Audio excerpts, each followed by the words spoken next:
কারণ আপনারা একটা সময়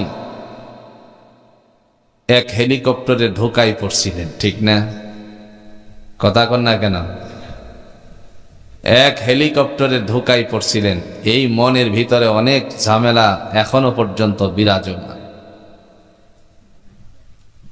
কথা বুঝতেছেন?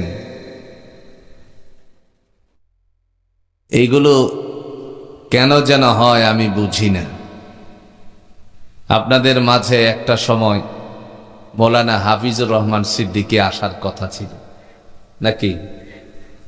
70,000 টাকা হেলিকপ্টার ভাড়া করেছিলেন, 70,000 টাকাও নিল,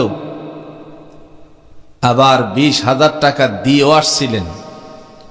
তা গেল কত? জোরে কোন, দিলেন কত? 90।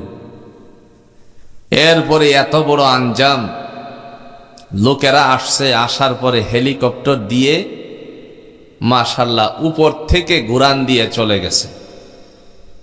এই কথা কি ভুল বলছি মনে হয় না?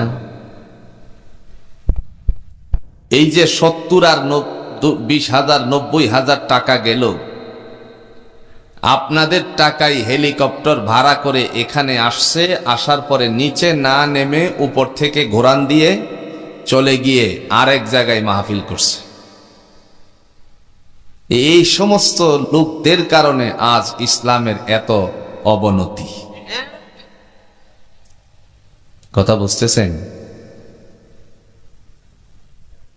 এজন্য খুব মারাত্মক সেনসিটিভ বিষয়। আবার কিছু আছে দালাল চক্র। কি চক্র? দালাল চক্র। হুজুরদেরকে দাওয়াত করার জন্য ওনারা হইল মানে ক্যাশ কাউন্টার লইছে, বুঝছেন তো?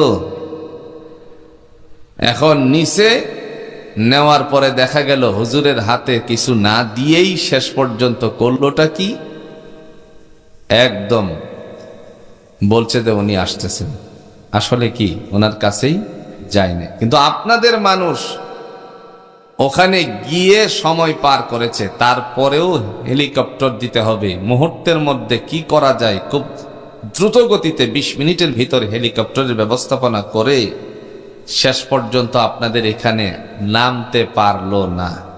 কেন আপনারা জানেন আর উনি জানেন। যাই হোক, আল্লাহ এই সমস্ত ফিতনা থেকে আমাদেরকে হেফাজত করো। সকলে বলো না আমিন।